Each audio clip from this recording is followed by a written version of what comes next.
The highlight of the week, sponsored by Dave Franick Auto. Looking for that first car for your son or daughter? Don't panic. See Dave Franick. We go to Lenape Valley for this key Freedom Division clash, and at 126 pounds, it's Nick West of Kittatinny with the pin in just 39 seconds over Adam Chavaria, and Kittatinny leads 6-0. Trevor Schutte then follows with a fall in just 16 seconds for the Cougars. Watch him pin Anthony Mulford at 132 pounds, and it's 12-0 Kittatinny. We move to 138 pounds and watch Tom Murphy of Kittatinny get the impressive pin here as he flattens Glenn Haynes for a huge pin in 3 minutes and 49 seconds, and Kittatinny pushes its lead to a quick 18-0 over Lenape Valley. I figured it was going to be a closer match. I wrestled him a couple years ago. I beat him like 6'2" only, but I definitely expected to be closer than it was. I mean, I got a little nervous when I was down 2-1 real early, but you know, I was actually really surprised with that result. After a forfeit at 145 pounds to make it 24-0, we move to 152 pounds and watch Dominic LaBelle of Lenape Valley get the 2 here and route to a 6-2 win over Connor Zandarski, and Lenape Valley's on the scoreboard but trails 24-3. Okay, on to 160 pounds. Watch Joe LaBelle of Lenape Valley with the takedown as he tops David Popek 6-3, and the Pats trail 24-6. And a good one at 170. Watch Kieran Garrity of Kittatinny with the takedown as he holds off DJ Barrett 3-0, and it's 27-6 Kittatinny. On to 182 pounds, it's all Dylan Wonder of Kittatinny as he decks Billy Underwood in 144, and it's 33-6. At 195 pounds, watch Christian Barrett of Lenape Valley get a 4-2 lead here over Jake Brook in this big match.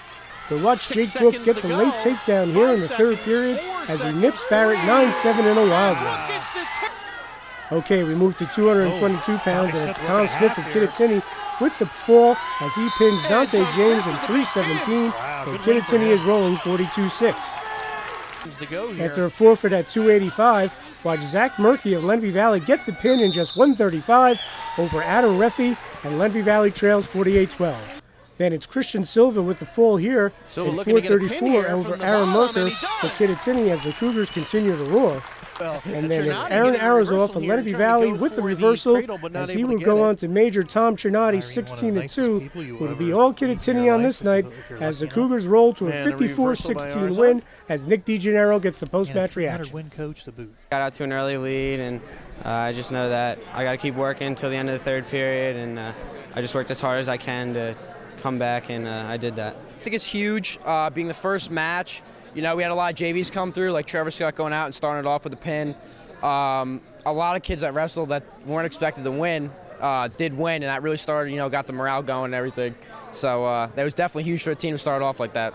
In our Freedom Division, you got to respect Jefferson, Lenape.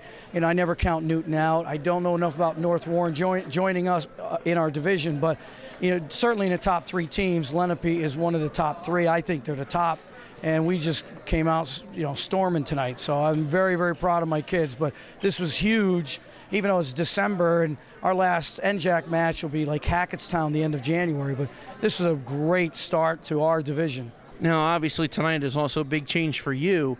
Your first dual meet without your assistant coach, longtime assistant coach and friend, Lynn Cron. It was so weird coming here. I mean, he hasn't been riding the bus for a few years, but he would meet me here and ask for a lineup sheet and make some of these decisions. And you know, Steve Butler is now trying to fill those shoes that Lynn did. And, you know, we're agonizing over decisions that Lynn would have just you know, decided confidently, you know, calm and collective, and I would have, my calmness would have picked up off of him, but so it missed him. This is 33 years, and you know, and this is the first one without him.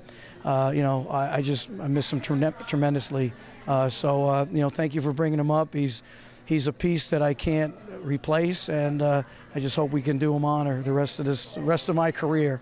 I'm going to be mentioning his name as long as I'm coaching. I was there a few times. Like every once in a while, I'll be able to, like, luckily get to practice with him. Cron was a big help. Like, he was Gil's man. He was Gil's right hand. So like, he did everything possible to help Gil out whenever he needed. He was a good coach to have. He did all the weight, like, matchups and everything. And this year, we're just going to go out there and wrestle every match for Lynn Cron.